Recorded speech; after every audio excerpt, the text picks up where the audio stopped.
बंधू बाबा यांच्या संपर्कमध्ये अनेक राष्ट्रवादीचे नेते होते आणि रुपाली चाकणकर यांचे 3 व्हिडिओ समोर आलेले आहेत आणि अनेक लोकांकडून राजीनाम्याची मागणी करत आहेत. आपण काय राजीनामा घेणार का? भोंदू बाबाच्या जे काही प्रकरण आहे अतिशय वाईट आहे, घाणेरड आहे आणि त्याच्यावर सक्त कारवाई ही केली गेली पाहिजे.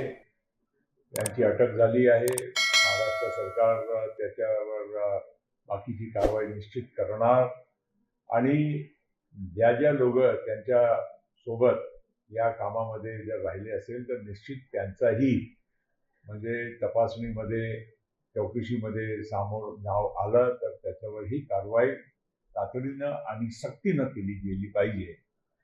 तर काही राजकीय लोकांचा नाव त्यांच्याशी काही जोडलं गेलं आहे. नक्कीच आम्ही राष्ट्रवादी म्हणून योग्य कारवाई करणार आणि ते येणारा तुम्हाला 1-2 दिवसामध्ये दिसेल. विशेष म्हणजे सर या प्रकरणामध्ये आपल्या ज्या नेते आहेत सुरपट्टे चाकणकर यांच्या फोटो सातत्याने व्हायरल केले जातात विरोधकांकडून. असा आहे कोणाचा फोटो मुळे आपण तथ्य जोडणं हे योग्य नाही. कारण फोटो अनेक मान्यवरांचेही आहे. मी नाव कोणाचं घेत नाही. पण एक निश्चित आहे की आपल्या एक पब्लिक लाईफमध्ये सार्वजनिक जीवनामध्ये आपल्याला अनेक गोष्टीचा विचार करावा लागत असतो.